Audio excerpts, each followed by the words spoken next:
Bom dia a todos. Bom, o nosso tema hoje são os laços familiares. Então, a gente vai entender um pouquinho como que esses laços se formam e qual que é a importância desses laços, não só para o ser humano em si, mas para nós enquanto espíritos, né, para a nossa evolução.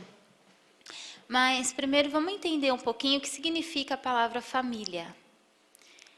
Olhando no dicionário, eu encontrei a seguinte definição: conjunto de pessoas em geral ligadas por laços de parentescos que vivem sobre o mesmo teto, particularmente o pai, a mãe e os filhos.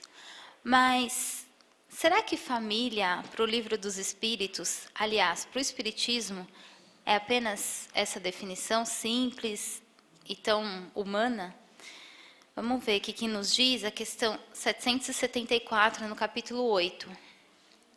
Há pessoas que inferem no abandono dos pequenos animais pelos pais, que, entre os homens, os laços de família não são mais que um resultado dos costumes sociais e não uma lei natural. Que devemos pensar disso? O homem tem destinação diversa da dos animais. Por que, pois, sempre querer identificá-lo como eles? Nele há outra coisa além da necessidade física. Há a necessidade do progresso.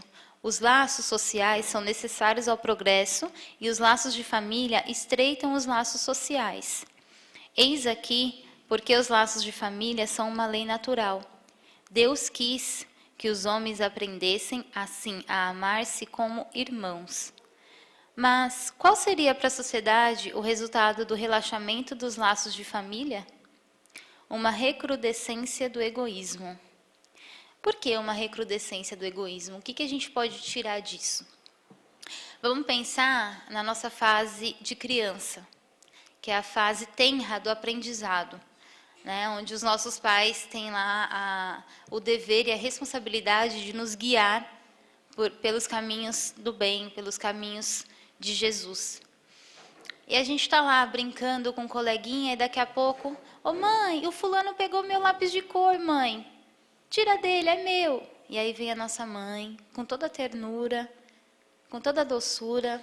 Filho, empresta para ele, ele vai te devolver. É só para vocês brincarem juntos, é só um momento, um curto momento. E ali nós iniciamos a aprender o quê? Dividir. Ou seja, parte do nosso egoísmo foi quebrado naquele momento. É difícil? Sim, para alguns é muito mais difícil do que para outros. Mas aí entra a questão da personalidade, enfim. A outra questão é o amor. A gente fica pensando que a família, às vezes, o conceito de família tem que ser perfeito, tem que ser harmonioso, né? Tem que ser saudável. Mas que a gente pode dizer daquela família? Aliás, todas têm pelo menos uma pessoa, né? Seja tio, seja primo. Mas aquelas famílias que dentro do lar, né, na constituição pai, mãe, irmãos, que não se dão bem, que tem a questão das brigas e dos desentendimentos diários e muito frequentes. O que a gente pode tirar disso? Até isso o Espiritismo nos explica e nos dá uma chave para que possamos lidar melhor com essa situação. São os chamados espíritos menos afins, que nós concordamos lá no plano espiritual em conviver juntos para resgatar os laços do passado. Porque sim, pode ocorrer de termos em nossa família, no nosso lar, um desafeto espiritual, gerado e criado lá no passado, em vidas anteriores. Mas também tem a hipótese de ser espíritos que reencarnam junto com nós apenas para aprender um pouquinho mais. E como que a gente começa a pensar em amar, né? Porque se a gente parar para refletir, a família é o início de tudo para um ser humano. É o início da convivência, é o início do conhecimento, é um novo aprendizado, é uma nova oportunidade.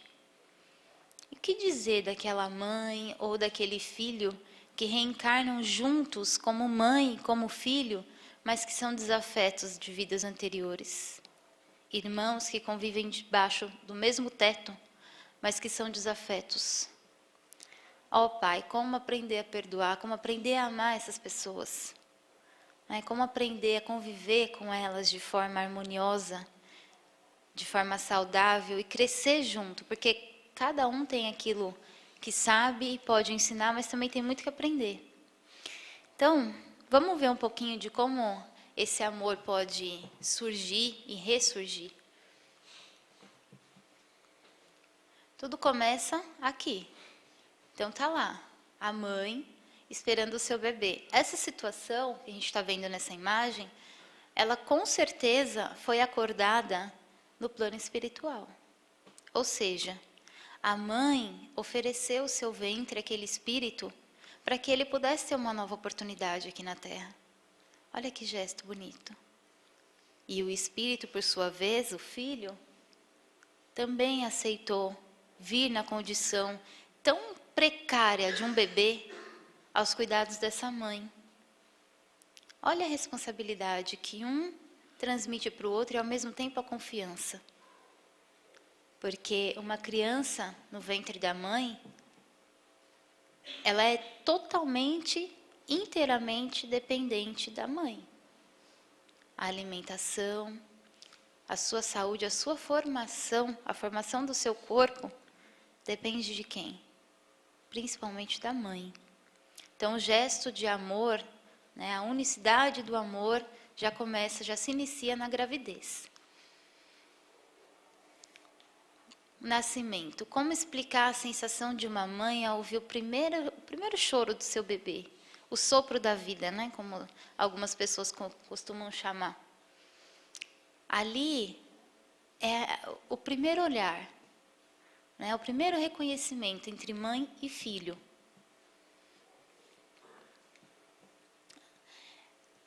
Como explicar aqueles bebês que ao nascerem só se acalmam depois de irem para os braços da mãe?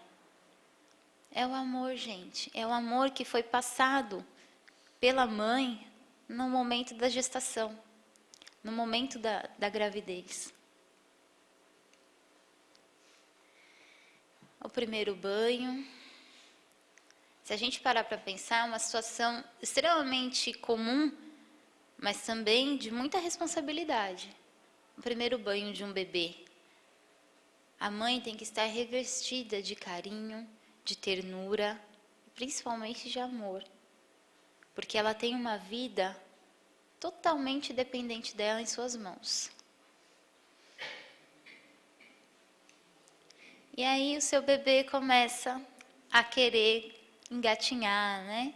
E aí tem a história da mãe agachar e chamar o bebê, e o bebê vai correndo. É mais uma lição de vida.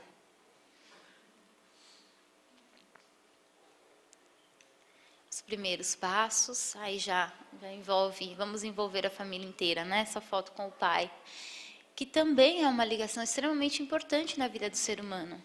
A criança, quando ela não tem a figura paterna, biológica ao seu lado, o subconsciente dela escolhe uma figura paterna. Seja o irmão mais velho, seja um tio, seja um amigo, um professor. Então, a figura paterna também é importante. E aqui, nós vemos nessa imagem uma fase de extrema importância na vida de qualquer um de nós, que são os primeiros passos, né? A paciência da mãe, do pai, para começar a fazer com que o filho caminhe. As primeiras brincadeiras, o primeiro contato com as palavras, né? As primeiras palavras, está lá a mãe torcendo, fala mamãe, te carreguei por 9 meses, fala mamãe, e o papai está lá. Não, fala papai, sua mãe já passou tempo demais com você. Né? Sempre mais uma fase importante. E aí, já crescidos, né? Já sabendo caminhar sozinhos, mas tem sempre a participação da família. Como nessa imagem a gente pode ver o pai ensinando o filho a andar de bicicleta. É uma etapa que é necessária? Não, não é. Necessariamente, a gente não é obrigado a aprender a andar de bicicleta. Mas é algo que pode sim nos aproximar um pouquinho mais dos nossos pais, né, da nossa família.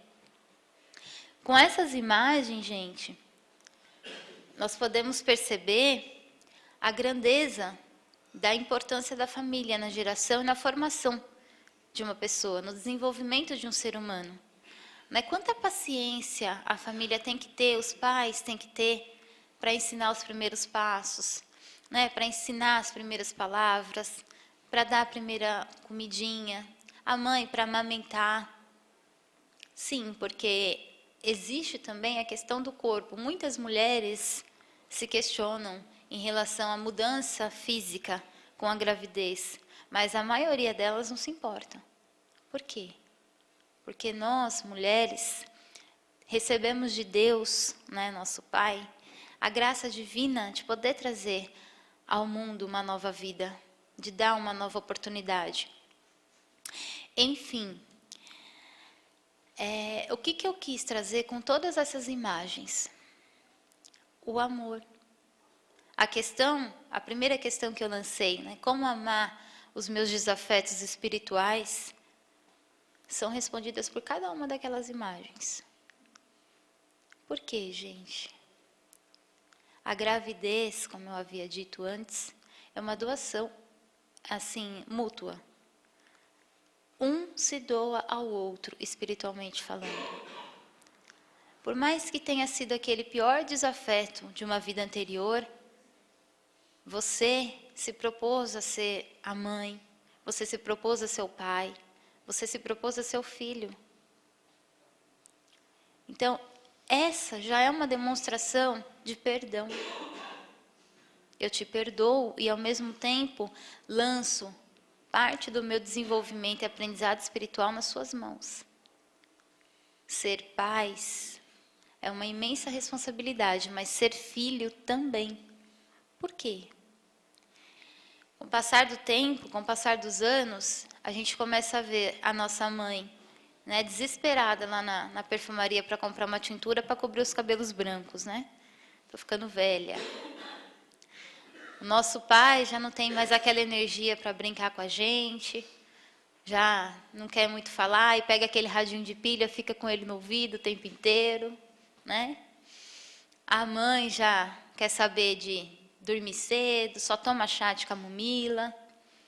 E a gente vai vendo essas mudanças acontecerem ao nosso redor. Mais tarde a gente percebe que a tintura no cabelo já não tem mais importância, que os cabelos brancos predominaram, que as rugas apareceram.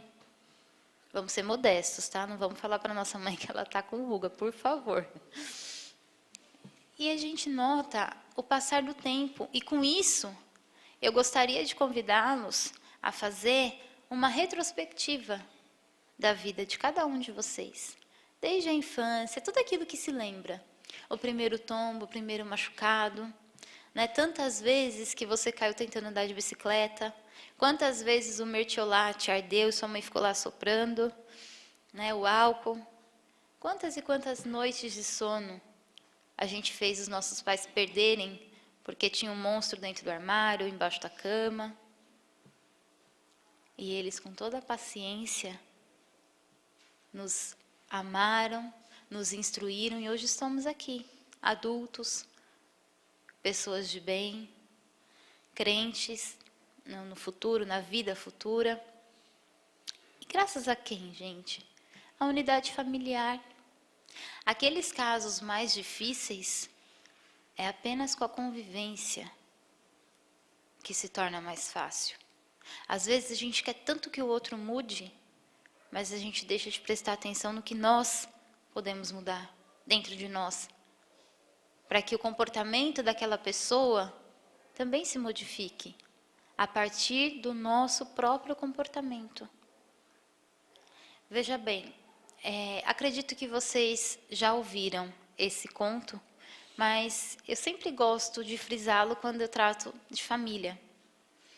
Havia um casal chinês e eles casaram e a sogra da mulher, a mãe do rapaz, foi morar junto com eles.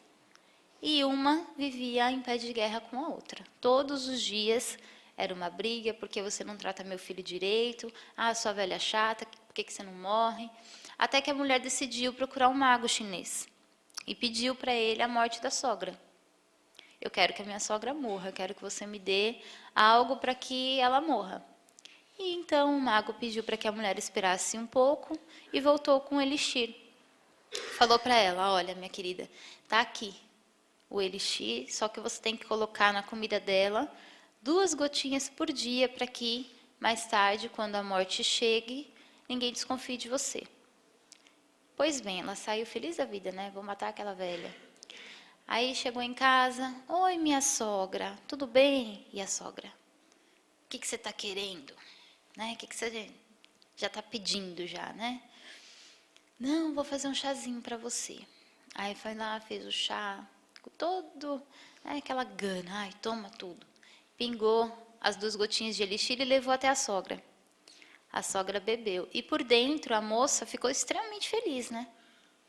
E assim foram passando os dias e era um chazinho da tarde, uma sopinha à noite, um almoço, um café da manhã, uma fruta. E sempre com a maior amabilidade e a maior doçura. Ah, minha sogra querida, fiz com o maior carinho para você, para a senhora, come, a senhora precisa se fortalecer. E a sogra foi vendo a dedicação da nora e também passou a tratá-la bem. Até que as 2 viraram amigas, muito amigas, de confidências, por sinal. E então a jovem percebe que ela não quer mais que a sogra dela morra. E ela vai até o mago novamente, desesperada. Pelo amor de Deus, eu me arrependi, eu não quero mais que a minha sogra morra. Me ajuda. Aí o mago olha para ela: por que você não quer mais que a sua sogra morra? Ah, porque eu descobri que ela é uma pessoa maravilhosa. E como você descobriu isso? Ué, eu tinha que tratá-la bem para disfarçar, né? Ah, entendi. Então, o que você estava dando para sua sogra era uma vitamina. Então pode ficar tranquila que ela vai viver durante muitos e muitos anos. Isso que aconteceu era que para que você percebesse que a sua atitude pode mudar o outro, transforma o ambiente em que você convive com o outro. Então, gente, não espere mudar a outra pessoa. Mude a si próprio, mude o seu modo de ver aquela pessoa. Às vezes a gente chega em casa cansado e não percebe a dádiva que a gente tem ao nosso redor, porque tivemos um dia estressante, o nosso chefe, né, pegou no nosso pé, brigou com a gente. Mas quando você abre a porta da sua casa e você tem lá a sua esposa que te recebe com um sorriso, né, o seu filho que vem correndo te abraçar, ou até mesmo a sua mãe que te recebe: nossa, filho, eu estava preocupado com você, o mundo está tão perigoso, você demorou a chegar. Ah, mãe, me deixa em paz. Não, peraí. Aquela pessoa está preocupada com a sua saúde, está preocupada com o seu bem-estar. Por que não rever as nossas atitudes em relação àquela pessoa? Né? E com isso, gente, nós conseguimos transformar pouco a pouco a nossa convivência familiar. Para aqueles que já têm uma convivência dócil, uma convivência amável, ótimo. Apenas continue cuidando para que assim permaneça. Mas para aquelas pessoas que têm alguma dificuldade no lar, não transfira a responsabilidade para outra pessoa. Ambos têm responsabilidade. E já que você não pode mudar o outro, mude a si mesmo. Transforme o seu modo de pensar. Transforme o seu modo de sentir. Acredita que aquela pessoa é um presente que Deus te deu para que você consiga eliminar dentro de você mesmo as suas falhas. Para que você consiga ir se melhorando. Porque muitas vezes a gente costuma dizer que o outro é o nosso espelho. Muitas vezes o que você enxerga de defeito no outro é a sua própria chaga. É o que você repudia dentro de você mesmo. Então, vamos analisar as nossas ações. Né? O Evangelho também nos diz um pouquinho sobre a convivência com esses espíritos menos afins. Né? E disse aqui: a união e a afeição que existem entre os parentes são indício da simpatia anterior que os aproximou. Também disse, falando de uma pessoa cujo caráter, gostos e inclinações não têm nenhuma semelhança com os de seus parentes, que ela não é da família. Dizendo isso, se enuncia a maior verdade do que se crê. Deus permite, nas famílias, nas encarnações de espíritos antipáticos ou estranhos, com o duplo objetivo de servir de prova para alguns e de meio de adiantamento para outros. Os maus se melhoram pouco a pouco ao contato dos bons, pelos cuidados que deles recebem. Seu caráter se abranda, seus costumes se depuram e suas antipatias se apagam. É assim que se estabelecem a fusão entre os diferentes categorias de espíritos, como ocorre na Terra, entre as raças e os povos. Então, novamente, refletindo, sobre os desafetos na família, são os laços. Quando a gente fala em laços familiares, não podemos pensar apenas nos laços bons, mas também devemos pensar nos laços de desafetos. Às vezes as pessoas cruzam o nosso caminho e só de olhar a gente já sente uma tristeza, um repúdio daquela pessoa. Por que será? Será que é porque o meu santo não bateu com o dela? Então, gente, nós estamos constantemente criando laços aqui na Terra. Seja dentro do nosso lar, seja fora, sejam laços de amizades, sejam laços de convivência, enfim. A nossa passagem aqui, ela é repleta de interação e de convívio social. E depende de nós fazer com que esse convívio seja o melhor possível. E eu estou vendo que já está dando sono, eu vou colocar o vídeo que eu fiz para vocês, para a gente refletir mais um pouquinho sobre a questão da família. Então, eu peço para que vocês prestem atenção nas imagens e principalmente na música.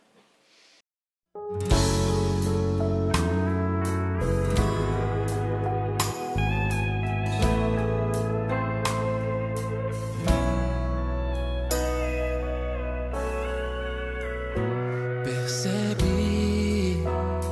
e entende que os melhores amigos são aqueles que estão em casa esperando por ti. Acredita nos momentos mais difíceis da vida. Eles sempre estarão por perto, pois só sabem te amar.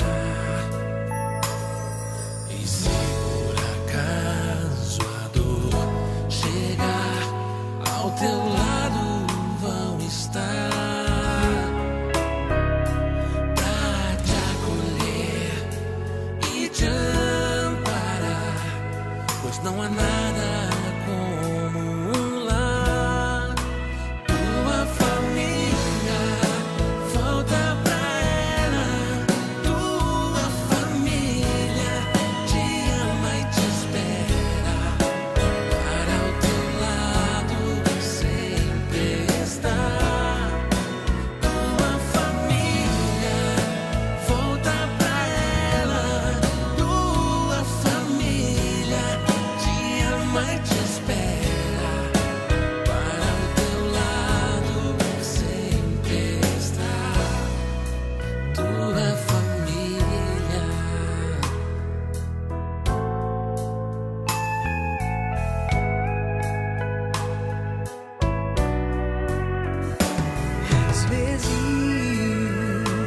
Muitas pedras surgem pelo caminho, mas em casa alguém feliz se espera pra te amar.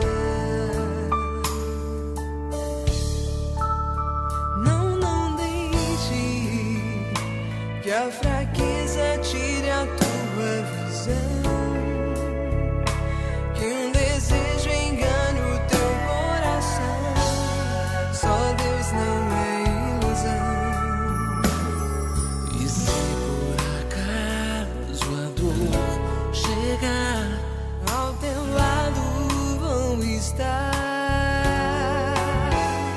Pra te acolher e te amparar.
voltando ao tema central, que são os laços de família, vamos pensar em Jesus.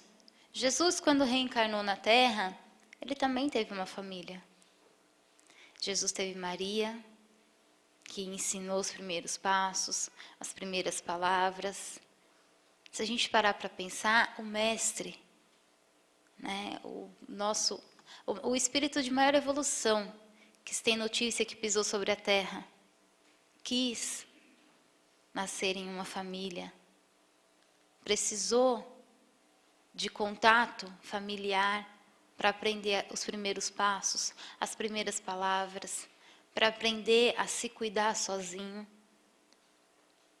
E Maria é lembrada por nós até hoje como a mãe de Jesus e por isso a nossa mãe também. Olha a importância da família.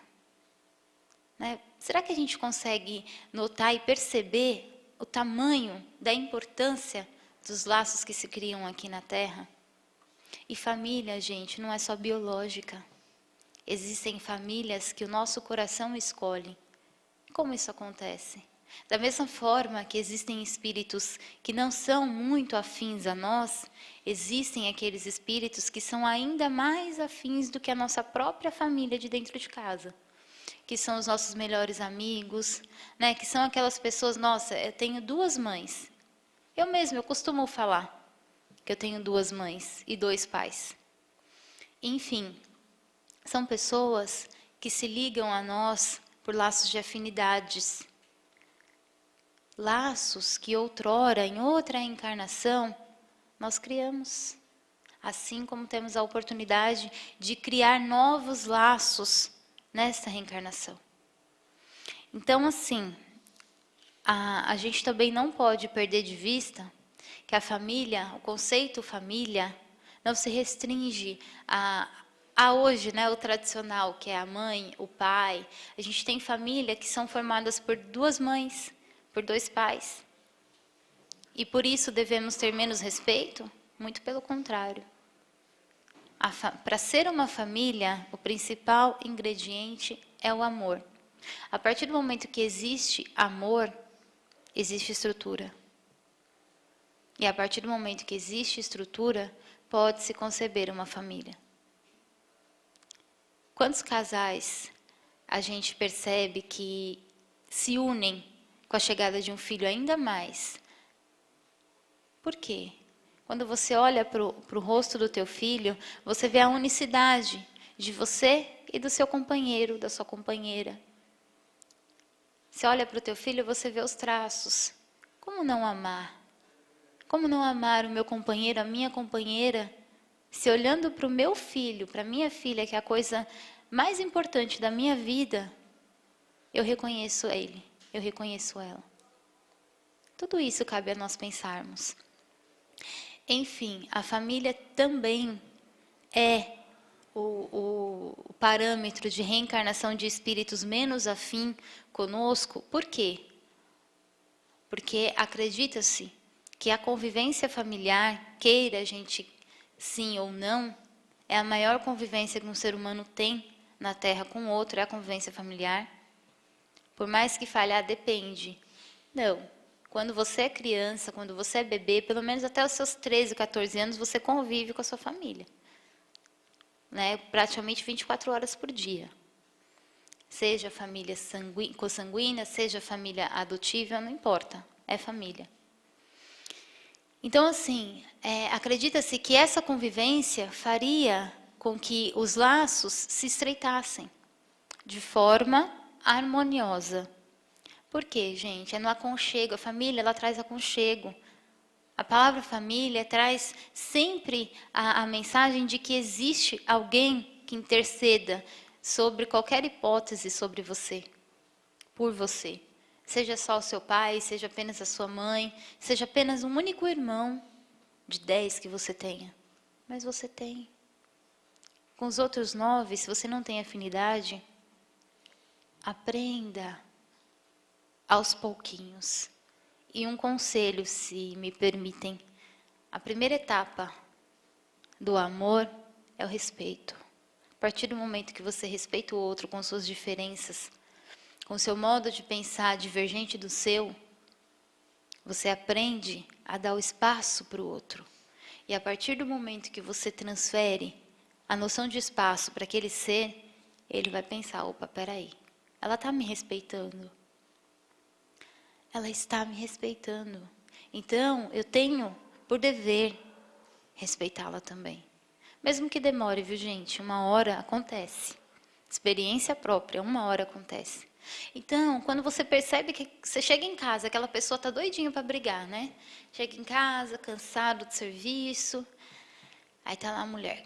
Nossa, achei que não fosse chegar nunca. Você acha o quê? Que eu fico em casa o tempo inteiro sem fazer nada? A comida esfriou, eu não vou esquentar de novo. Se você quiser, você esquenta. Pode acontecer, nós somos seres humanos. E aí você fica, poxa, peguei o ônibus lotado, trabalhei o dia inteiro, tomei chuva sem guarda-chuva, estou espirrando porque estou ficando gripado, chego em casa, ainda sou recebido dessa forma. Aí começa a surgir uma possível discussão. Por quê? Você ali se colocou no local da vítima e a sua companheira também. Agora, olha a diferença. Você ser recepcionado dessa forma e pensar, tudo bem, me perdoe. Mais tarde, a pessoa vai tomar uma consciência, poxa, está cansado, tenta contar como foi o seu dia. Né? Ele está cansado, ele trabalha o dia inteiro. Eu tenho que respeitar isso. Então, gente, como eu havia dito no início, eu volto a dizer agora, o respeito é a principal chave, é o primeiro passo para que exista um laço de afeto, para que exista um laço de amor. E não queira mudar o outro. Mude primeiro em você. O outro é consequência. Nós temos que tomar conta de nós, da nossa consciência, do que nós plantamos dentro de cada um de nós. E o outro, da mesma forma, tem a mesma responsabilidade consigo. Então vamos refletir tudo sobre aquilo que temos feito durante a nossa existência. Em termos de família, vamos pensar um pouquinho mais. Porque eu tenho certeza que é muito mais fácil você encontrar dentro da sua família alguém que interceda por você sobre qualquer hipótese, sobre qualquer circunstância, do que do lado de fora. Então vamos prestar atenção nesse quesito e lembrar que a família é o berço do aprendizado. É o primeiro contato que nós temos com o mundo aqui de fora. Com o mundo dos encarnados. E agradecer aqueles que têm a oportunidade de ter uma família, agradecer por não estar sozinho, por bem ou mal, ter alguém que te receba quando você chega em casa. E eu gostaria de agradecer a paciência. Espero que a mensagem tenha trazido alguma reflexão positiva para todos vocês. E muita paz e muita luz.